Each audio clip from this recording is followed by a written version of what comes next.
వరద బాధితులను ప్రభుత్వం ఆదుకోవాలని డిమాండ్ చేశారు మాజీ మంత్రి హరీష్ రావు. కామారెడ్డి జిల్లాలో నాగిరెడ్డిపేట్, లింగంపేట్ మండలాలలో దెబ్బతిన్న పంటల పరిశీలించిన ఆయన చెరువులు, రోడ్లు కొట్టుకుపోతే మంత్రులకు కనిపించడం లేదా అని ప్రశ్నించారు. సీఎం రేవంత్ ప్రభావిత ప్రాంతాలలో పర్యటించినా ఇప్పటికీ రైతులకు నయా పైసా ఇవ్వలేదన్నారు. 2 ఏళ్లలో 1 ఎకరానికి కొత్తగా సాగునీరు ఇవ్వలేదంటూ మండిపడ్డారు. భారీ వర్షాలకు దెబ్బతిన్న పంటలకు నష్టపరిహారం చెల్లించాలని ఎకరానికి 25,000, కూలిన ఇళ్లకు 1,10,000 డిమాండ్ చేశారు.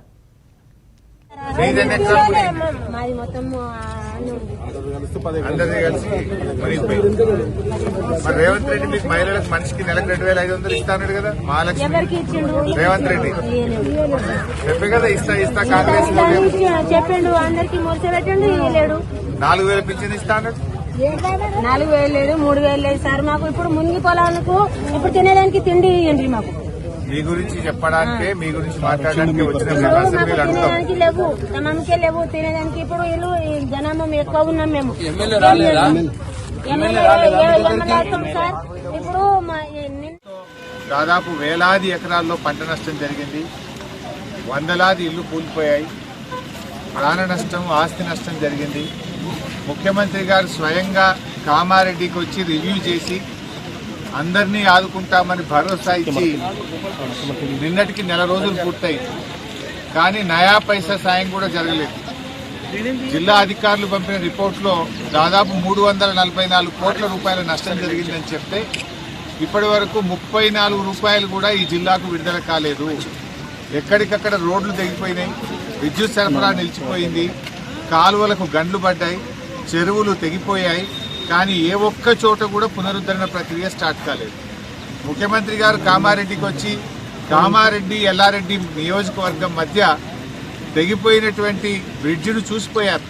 వెంటనే రిస్టోర్ చేస్తామని చెప్పారు. 1 నెల రోజులైనా ఈ రోజు కూడా ఎల్లారెడ్డి నియోజకవర్గం నుంచి కామారెడ్డికి బస్సులు నడవడం లేదు.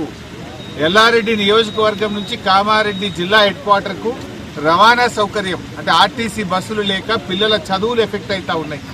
మరి ముఖ్యమంత్రి గారేమో పెద్ద పెద్ద మాటలు మాట్లాడిండు. 15 రోజుల్లోగా మళ్ళీ హైదరాబాద్లో మీటింగ్ పెడతా, 15 రోజుల్లో రివ్యూ చేస్తా, మొత్తం యుద్ధ ప్రాతిపదికన పనులు జరగాలన్నాడు. 15 రోజులు కాదు కదా, 1 నెల రోజులు అయిపోయింది. 1 నెల రోజులైనా మళ్ళీ రివ్యూ చేసింది లేదు. జిల్లా ఇన్ఛార్జ్ మంత్రి సీతక్క గారు ఇటు మర్రి చూసింది లేదు, బ్రిడ్జిలు రిపేర్ చేసింది లేదు, రైతులకు పైసా సాయం చేసింది లేదు. ఇండ్లు కూలిపోయిన ప్రజలకు కూడా 1 రూపాయి ఇచ్చిన పాపాన పోలేదు. రేవంత్ రెడ్డి మాటలకు ఎక్కువ, చేతలకు తక్కువ. ఇవాళ దాదాపు కామారెడ్డి జిల్లాలో 40,000 ఎకరాల్లో పంట నష్టం జరిగింది. వేలాది ఎకరాల్లో ఇసుక మేటలు పెట్టడం జరిగింది. వేలాది ఇండ్లు కూలిపోవడం జరిగింది. మరి రేవంత్ రెడ్డి గారు ఎందుకు సాయం చేయడం లేదు? ఆ రోజు ఏం చెప్పినావు నువ్వు? ఎకరాన 10,000 రూపాయలు తక్షణమే ఆర్థిక సాయం అందిస్తామన్నావు. తక్షణమే అని చెప్పి వరదల్లో మునిగి 2 నెలలు అయింది కదా. ఈ రోజు వరకు పైసా సాయం చేయలే రేవంత్ రెడ్డి గారు. ఇలా రైతులను ఉసురు పోసుకుంటున్నావు.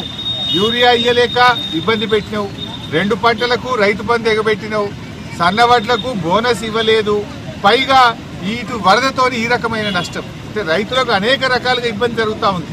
అటు బోనస్ రాక, ఇటు యూరియా దొరకక, అటు రుణమాఫీ పూర్తి కాక, 2 పంటలకు రైతు బంధు రాక బాధపడుతుంటే వరదతో మరింత బాధపరిచింది. కనీసం వరద బాధితుల్ని కూడా నువ్వు ఆదుకోలేని ముఖ్యమంత్రివి. నువ్వే ముఖ్యమంత్రివి. ఈ జిల్లాకు మంత్రి ఇవ్వకపోతేవి, ఇన్ఛార్జి మంత్రి ఇదికు రాదాయే. ముఖ్యమంత్రిగా నువ్వు వచ్చి చూసి కూడా ఈ రోజు వరకు కూడా నువ్వు చెప్పిన మాట ఒక్కటి కూడా అమలు కాలేదు. మేము రేవంత్ రెడ్డి గారికి కోరేది ఒకటే, రాష్ట్ర వ్యాప్తంగా వరద బాధితులను, వరదలో ముంపు గురైనటువంటి రైతులకు ఎకరానికి తక్షణమే 25,000 రూపాయల ఆర్థిక సాయం అందించాలని ఇవాళ రాష్ట్ర ప్రభుత్వాన్ని మేము డిమాండ్ చేస్తూ ఉన్నాం. అదేవిధంగా ఇల్లు కూలిపోయిన వాళ్ళందరికీ కూడా 1,10,000 రూపాయలు మనకు ఇవ్వాల్సినటువంటి అవసరం ఉంది. వాళ్లకు కొత్త ఇల్లు మంజూరు చేయడంతో పాటు వారికి కూడా ఆర్థిక సాయం అందించాలని కూడా మేము ప్రభుత్వాన్ని డిమాండ్ చేస్తున్నాం.